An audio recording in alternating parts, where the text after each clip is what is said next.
Coming to you from his studio in downtown San Francisco, this is the Backstage Bay Area podcast. And now, here's your host, Steve Roby. Hey everyone, welcome to Backstage Bay Area. Thanks for joining us. I'm Steve Roby. Today's guest is composer, producer, slack key guitarist, and ukulele artist Daniel Ho. A 6-time Grammy winner, he's released more than 80 albums. I had to check my text there. 80 albums through his label, Daniel Ho Creations, and continues to expand the sound and reach of Hawaiian music. He'll be performing at SFJAZZ's Joe Henderson Lab on Saturday, May 2nd. Daniel joins me now. Aloha, Daniel, and welcome to Backstage Bay Area. Aloha, Steve. Thanks for having me. My pleasure. Where am I reaching you today? I am in Los Angeles. All right. Sunny, warm Los Angeles, I hope. Yes, it's beautiful here. All right. Well, we got kind of gloomy skies and foggy conditions here in San Francisco, but greetings from San Francisco. Looking forward to visiting. All right. Daniel, let's talk about your roots and musical origins. You grew up in Kaimuki on Oahu and started playing ukulele at a young age. What do you remember about those early musical moments? And when did it start to feel serious for you? Well, I started ukulele when I was in the second grade. And I remember my first performance was at St. Patrick's School, elementary school in Kaimuki. I played with my friend Gavin Kim, the Star Spangled Banner and Hawaii 5-0 Okay. for school assembly. And it was something we all did in Hawaii growing up. We brought our instruments to school, our ukulele, because they're portable. Yeah. Small little instruments and jammed together. And at the time, there was a very famous artist named Ota-san. Oh, yeah.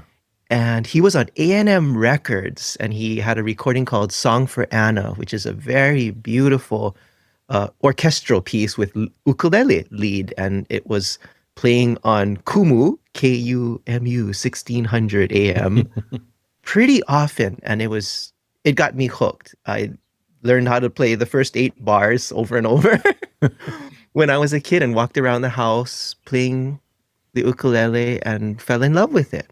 All right. What a great start. So later you moved to Los Angeles to study at the Grove School of Music. What drew you there, and what from that experience still shapes how you work today? Wow. Well, to fill in the gaps between second grade on, Yeah. I, from the ukulele, took an interest in classical guitar. And I started when I was 9 years old in the 4th grade and took for 5 years, which is the foundation of my guitar, slack key guitar, ukulele, and bass playing technique. And then piano in the 5th grade and all kind of the other instruments. In high school, right across the street from my home on 3rd Avenue is St. Louis High School. And I went there and was lucky enough to have a band director who retired from Los Angeles. He was the assistant music director at MGM. His name was Ray Wessinger. Wow. And he brought with him, he played with Stan Kenton, and he did all those big musicals at MGM and copied and arranged music and all these great stories. Gee. And he took me under his wing. He said, to be a musician, you have to be versatile, play different instruments, but also know the zeros and ones. Well, actually, we didn't call it zeros and ones back then because computers weren't really a thing. Right. But the nuts and bolts of music, and that is music theory and arranging and composing. And so he taught me how to write for big band in my freshman year and guided me in my education and found the Grove School of Music for me. He visited the Berklee College of Music in Boston. Jeez. And also the Grove School of Music in Los Angeles. And he said, you're going to go to the Grove School of Music to study composing and arranging from Dick Grove, who owned the school. And in 1986, that's what I did. And Dick Grove was a genius of an instructor and had his own harmony method,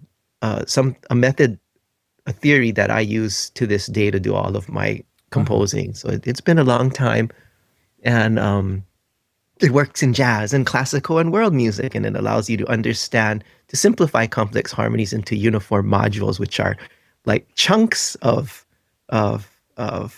if you were a dancer, it would be like a pas de bourrée or a jeté, like a group of steps rather than individual steps. And in the case of music, instead of individual notes, it would be groups of notes that you put together that you can naturally hear. So that is how I ended up at the Grove School of Music and studying film composition. And then when I started to get into the industry, I realized it's really hard to get a job as a film composer or a TV writer. Yeah. Oh, how fortunate for you. I've met living and covering the music scene on the Big Island for years.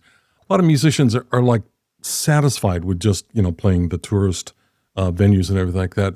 And I really appreciate when somebody wants to take their music a step further. And you do have to go to the mainland to do that. But when you do, as you've seen, multiple opportunities open up for you. Yes. Well, what's interesting? I can think back now to those days, and I remember just not knowing what's around the corner or how much there is to learn about music. And the more you learn, the more you realize you don't know. And in Hawaii, I was lucky to have that window into a broader view of not just music theory and music itself, but the industry through Ray Wessinger. And that's when I knew, like, oh my gosh, I have so much to learn. And so I kept, to this day, I'm still trying to learn different things about music. And right now, my passion is learning about rhythm, which is 1/3 of it. The three main aspects of music are melody, harmony, and rhythm. And I've spent a lot of time studying melody and theme and development in the classical style and harmony and jazz and world.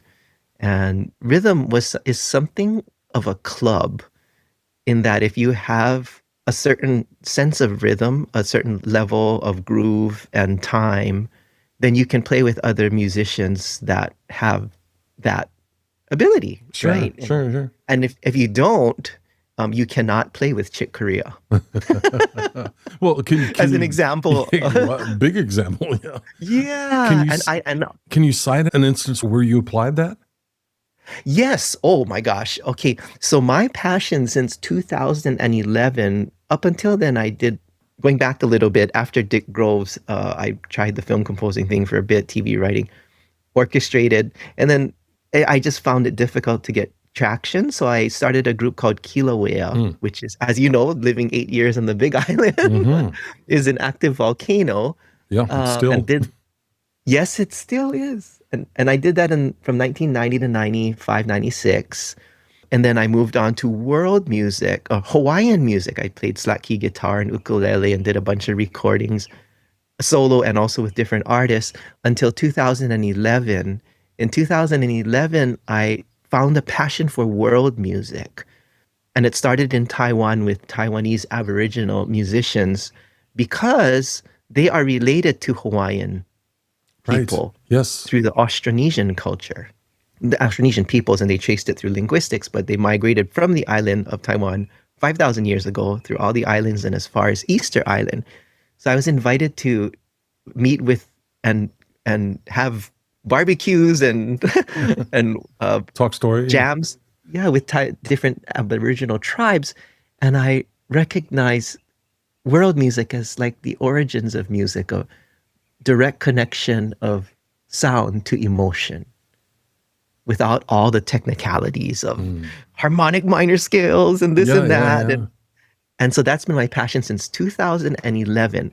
And as you know, different world music cultures emphasize different areas of music. So say Chinese music or Asian music isn't particularly rhythmic, but Afro-Cuban rhythm or Indian music or African music are primarily rhythmic and less harmonic, right? If I were to collaborate, so I was doing okay in the Taiwanese Aboriginal or Mongolian music because it's a pentatonic scale, a long song. I understand the 5 notes and how to harmonize and reharmonize and do things with it. But if you said, hey, go do this Afro-Cuban album, well, if I don't have rhythm like they do, or in Indian, or odd meters, or Middle Eastern, then it's really not my place to collaborate with them because their sense of rhythm is so far beyond what I'm capable of. Mm-hmm. So my weakness, I have to get it to a point where I can understand everything they're doing and play along and collaborate so they can do anything they want to do, and I'm right there with them. So I'm not at that level right now, and I'm desperately trying to be. And that is kind of my example of just not being at a level rhythmically of where I can speak their language. I'm sure you'll get there. I have confidence. I hope so.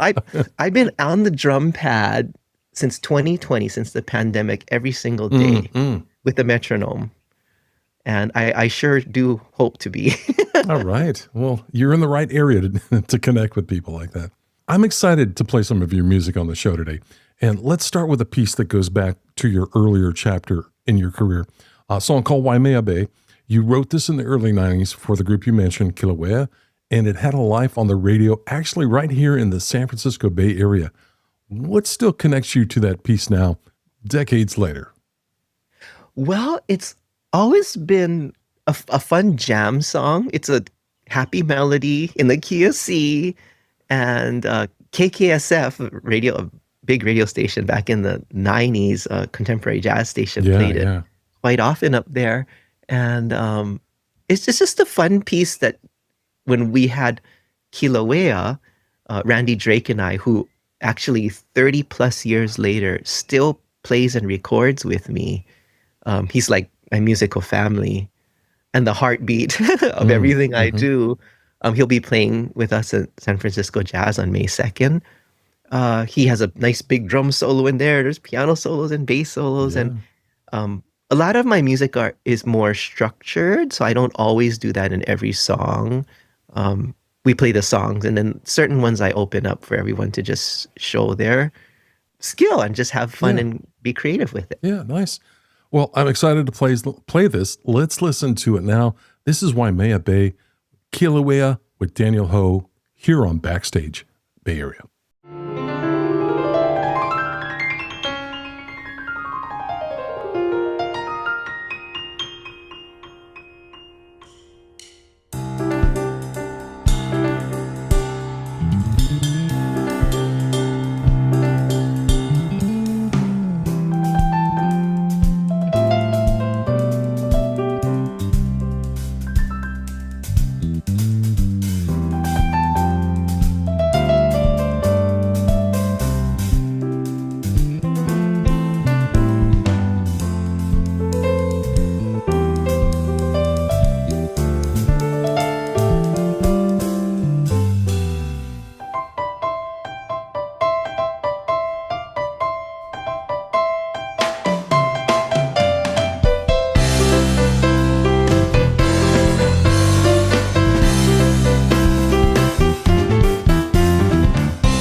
That was Waimea Bay from Daniel Ho with Kilauea.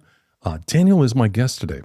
Daniel, when you revisit a piece like that, something written for a band in a different phase of your career, what do you hear in that you didn't hear then? What do you hear now that you didn't hear then? Wow, that's a great question, Steve. I think one thing that I most often notice about my earlier works is not so much compositional, but performance-wise. Sometimes I feel like I picked the wrong tempo. So I might do it a beat per minute or 2 beats per minute slower or faster now, because as my skill set changes and evolves, I recognize, like, it'd be nice to relax this tempo a little bit and let these phrases breathe. Or I might feel like, wow, that really drags. So I think tempos are one thing that I notice. And even the night of a performance, if it's a relaxed performance and we're just kind of hanging out with the audience, we might not choose so fast a tempo. Whereas if it's a bigger thing and we're an outdoor festival, for example, and we're trying to generate a bit more energy, we might do it a brisk version of the song. Sure. But sometimes also I feel like maybe in my earlier days of writing, I might have tried to show a little bit too much. Like, look at these chords that I know. And then the verse comes around again and look, I reharmonized it or something like that. And I wasn't really serving the song as much as I was trying to show what I knew or could do as a composer. So I don't do that as much these days. So I might write a song with 2 chords and just 8 bars long, a strophic song form that's 2 chords and 8 bars long, like Pu Ikaua, and find a gazillion different ways to play that on an ukulele with harmonics or wawanko rhythm or a partito alto and percussion on the ukulele or something like that, and find different ways to be creative. So I think that comes up with a lot of musicians with age, is a musical sense or maturity. Sure. Yeah. You talked about this fascinating idea of seeing a note through from beginning to end, from composition to performance to recording and even presentation. How did that philosophy take shape for you? Well, it starts with Ray Wessinger. Okay. And what he told me was in freshman year, he had me play bass in the jazz band, the Lancers. And it's like, I don't want to play bass. I want to play guitar because Prince was hot at the time and Van Halen. And I want to be a guitar player and Journey, right? Neil Schon, all this. And he said, if you're in LA and everyone's playing guitar and there's an opening for a bass and you don't know how to play, you're not going to work. So he said, everything that you should be doing all day long should be related to music in some way. And versatility is the way to achieve that. So you're never taking a job outside of music, good. Whether it's copying music, arranging music, playing piano, playing guitar, playing ukulele. So I had this open-minded thing, well, kind of a jack of all trades. But eventually over time, you kind of get good at the different instruments anyway, just because of the number of hours you've spent. So fast forward to graduating from the Grove School of Music, and it's time to record, do everything related to producing an album. Well, back then we recorded on 2-inch tape, 24-track machines, spend $30,000, $40,000 on an album with Kilauea. And then in 1995, I had to open my own record label because I wanted to be independent and have a little bit more creative freedom. And I can't afford it. So it was actually a great motivator, was financial. But now 1995, digital recording is coming into existence with the ADAT, which is a VHS tape that recorded 8 tracks, and the Tascam DA88, which was a small DAT tape size thing that recorded 8 tracks as well. So I bought a couple of those machines and started recording at home. Bought microphones, reverb units, mixing boards. And then I started recording. Then I realized, well, I have to pay all these musicians at $100 an hour. And I can't afford it because everything you spend, then you have to sell X number of records to make it back.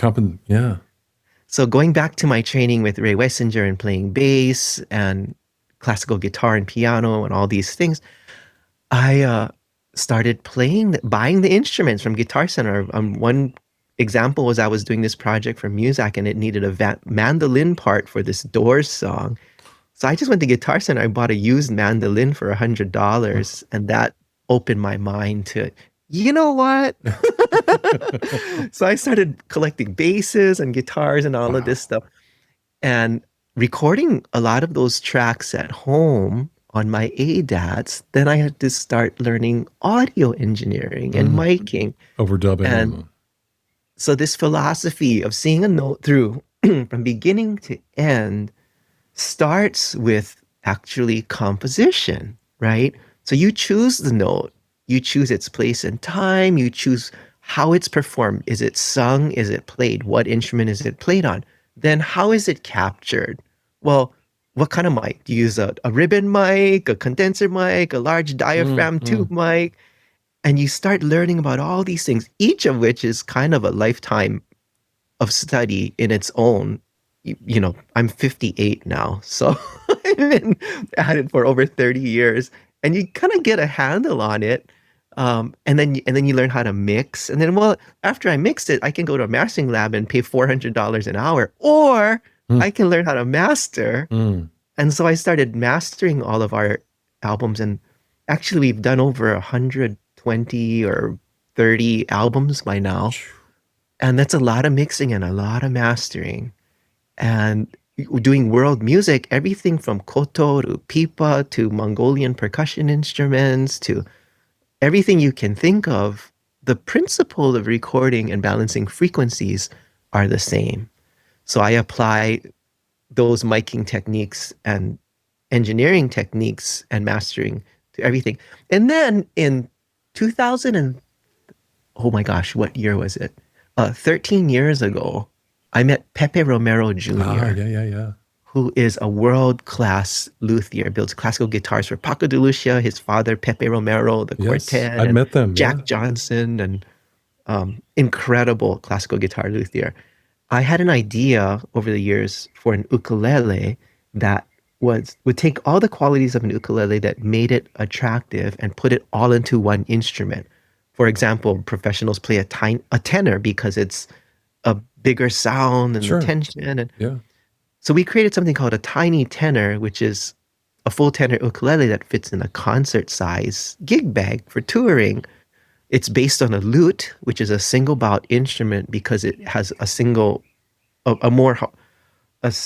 or homogeneous resonant frequency rather than having an upper and lower bout, and it gets more cubic volume in the body in a smaller, more concise instrument. So we came up with a tiny tenor, which became a big hit for Pepe, and he couldn't build them anymore, so he founded Romero Creations. And for me, Pepe is very open about bracings and wood thicknesses and wood types and designs and everything. And I learned so much about the part before composition, and that is the instrument design. So taking a tree, what kind of wood, quarter sawn, whatever, all the things that luthiers know, how to shape it, how to tune the boards, how to brace it, how to create sound. And so now, as of 14 years ago, when we first started with the tiny tenor ukulele, to start from the tree and what kinds of woods, Brazilian rosewood, spruce tops, or Italian maple. How do I want to create this sound? How do I shape it? How do I use bracings? How do I make the resonance more even for recording so it doesn't feed back on stage and so it records very evenly? I don't have to use as much EQ to make a balanced sound.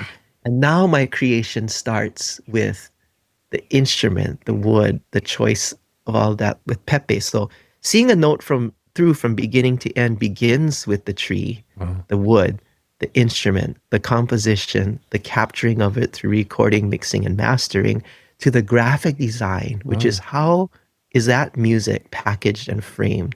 Well, the color blue is America's favorite color. So you notice a lot of my albums are blue. Yeah. And the text back in the day when there was a Borders and Tower Records and all that, the CDs or records would have a bin, and only the top third of that graphic design would appear. The rest of it's hidden behind the album shelf. I forgot about that. Yeah. So what is the most important part of a graphic design? Well, the upper third of the front cover. And then the second most important part would be the 2/3 below that. And the third would be when someone, if you did a good job with that upper third, someone will pick it up and flip it over. And then they will read the first line on the top of your tray card. And what does that sentence say?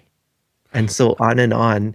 That's framing your music and your product. Wow. And then now of course you have the performance. And then now, as of the mid-90s, you have the internet and social media and video production, music videos, which is something you need to accompany your audio to be seen on social media.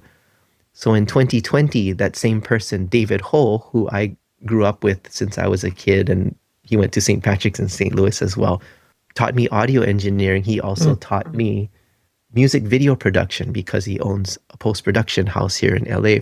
For the last 20 years, he's been doing post-production for movies, and he taught me how to film what kinds of cameras to buy, about lenses, about Kelvin, about LED lights, and how to color grade, edit, and do all those kinds of things. So now my real passion is doing video, color grading and editing and filming and making music videos for my music so I can kind of get it out there in the world. And that's been a big, big part of music since, I guess, 2020. In getting it so out. I imagine if somebody was curious about these other projects that you have, they can find that information on your website? Yes, everything is at danielho.com. And we have books, music instructional books, and that theory method I mentioned that I used to write all of my music since 1986. There's a book called Colorful Sounds that explains that. It isn't taught in any university anywhere. It's Dick Grove's own way of seeing music. And, and also you can see our music videos and hear our albums. And one thing that's changed a lot in recent years is streaming. So it's basically made recorded music kind of worthless. What we would see in royalties from creating intellectual property compositions back in the 90s is probably 1/100th of what it was back then. So it's very difficult for musicians to earn a living as recording artists. They have to go out and perform. So what I'm trying to do, and a friend told me about this, was sell the music on your own website, downloads or CDs or whatever, and just bypass all the middle people. Because at Spotify right now is 0.003 cents per play. And that much. You'd be lucky if you make $8 a month. I actually don't do Spotify. I don't have Spotify. That'll buy you a gallon of gas these days. Yeah, but then how do you record your next album or next song? And you can't, and that's why so many artists. Move. Hey, before I play this next track, I want to give a shout out to the bird in your background that's singing beautiful opera. Yes, I have these birds in the trees here that sing all night long. And I was just telling my wife Lydia last night that they have these beautiful rhythms. Yeah. Like they sing in patterns and they don't analyze it that way. Or it's just something that they do naturally. And there's so much rhythm in nature. Absolutely. When I lived on the Big Island, we had a lot of trees around us. And my wife and I, in the afternoon, we'd hear this one bird that would go on and change patterns. And we just nicknamed it Opera Bird. But anyway, let's play this next track, the second track in the show today. It translates to Tuesday Real from your newest album, Timber and Echoes. You wrote this for a ukulele group in Dublin and debuted at Ukulele Huli in 2024.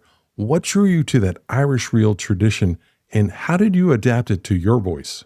I met Ukulele Tuesday in Monopoly, Italy, at an ukulele festival called Monopolele a couple of years ago.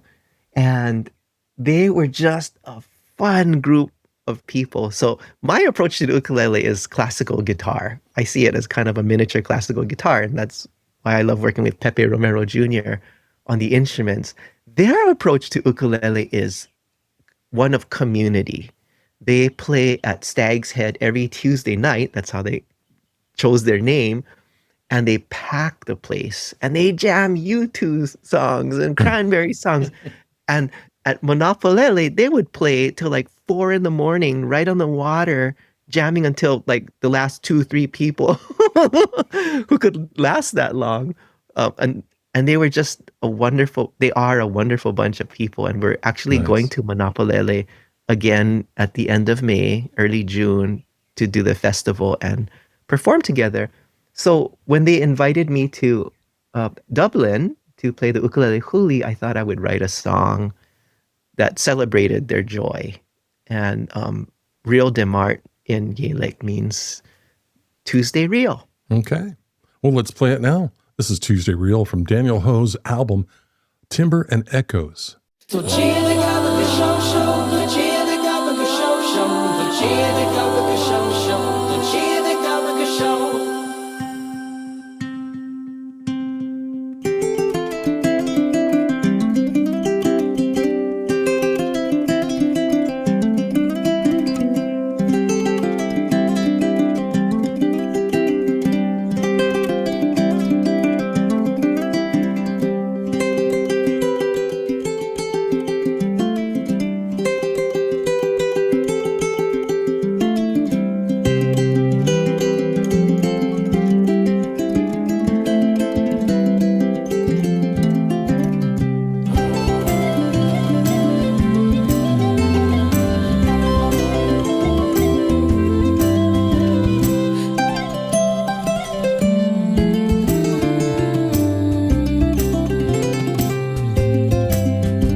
Daniel, you'll be at SFJAZZ's Joe Henderson Lab on May 2nd.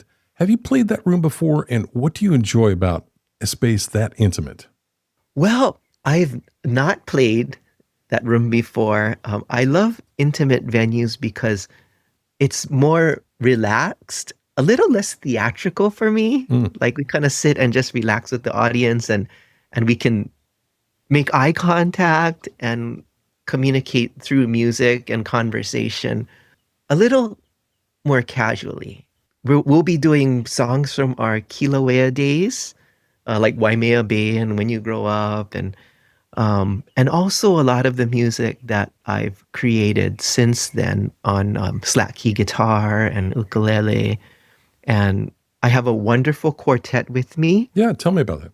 Bernadette Plazola is my newest member. She plays saxophone, and she is actually an educator as well. She has a master's degree in saxophone and music education, is so good at it. She started doing it online in 2020 and has 1 million followers on Instagram, YouTube. I think 700,000 on YouTube, 200,000 on Instagram, and on Facebook, a couple 100,000 or something like that. And just a wonderful, genuine person. And if you've ever seen her on online, she has a very personal way of communicating, and her music also reflects that. Nice. Randy Drake will be playing drums with me, as he always does for the last 30 plus years. So yeah. He's also a PhD in ethnomusicology. He's got a master's in jazz studies from Long Beach, and he went to North Texas State. And so he's the consummate musician. And what I try to do is surround myself with musicians that are better than me. So I always have to play up to them. So my rhythm isn't as good as his, as going back to what we were talking about earlier. And I have to really concentrate and lock in on what he's teaching me as he plays. And the same goes for Alex Pierce, who is the bass player. He's been playing with me for a few years now. And he's from the Berklee College of Music, summa cum laude, and also an educator as well. And a wonderful person to be around. And I actually don't have any degrees in anything. So I like to learn. So I'm always trying to surround myself with people who know more than I do and are better than I am. And that is my school. All right. Well, let me remind our listeners, you can catch Daniel Ho live at SFJAZZ's Joe Henderson Lab in San Francisco on Saturday, May 2nd. There are 2 shows. I understand the first show is sold out. Congratulations, Daniel. But there is an 8:30 p.m. show. The earlier shows I mentioned sold out, and tickets for the late show are available right now. If you're listening to this podcast or reading the article that goes along with it, go to sfjazz.org and pick up tickets. You won't be disappointed. And for more on Daniel Ho, including the album Timber and Echoes and upcoming tour dates, please visit danielho.com. Both links will be in the show notes for this podcast. Daniel, aloha, mahalo, and thanks for joining me on the show today. Thank you, Steve. I had a great time. I hope I didn't talk too much, because I always do. I enjoyed every second. Thank you, Daniel. Thank you. I'd like to also mention one more thing. Yes. We have a special guest coming to the second show at San Francisco Jazz. And I'm quite excited about it. So that's one thing. And the other thing I'd like to mention is I'll be playing at the San Francisco Film Festival that afternoon on May 2nd. And it's the debut of Gabriella's documentary called Mysterious Bird. And Gabriella is half of the duo Rodrigo y Gabriela. And we'll be doing the screening, the premiere of the film, which my wife Lydia and I helped shoot. Beth Aala is the producer and director.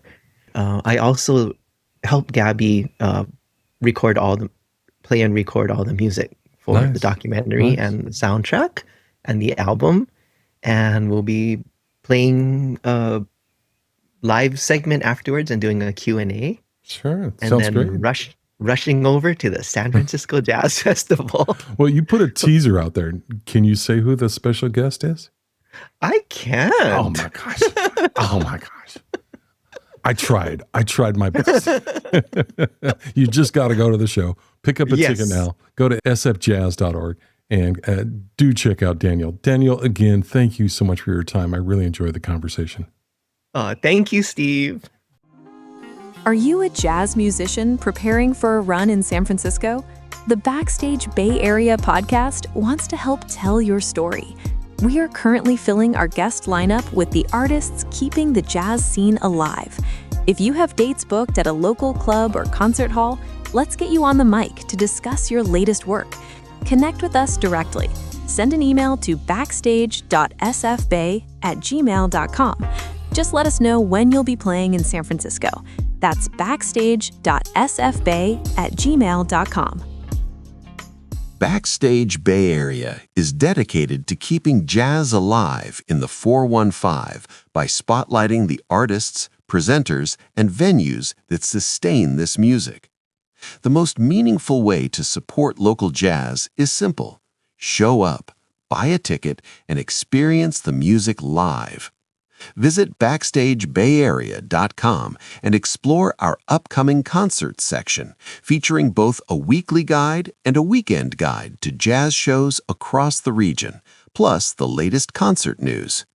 Thank you for keeping jazz alive in the 415. You've been listening to the Backstage Bay Area podcast. Visit us on the web at BackstageBayArea.com. And don't forget to keep jazz alive in the 415.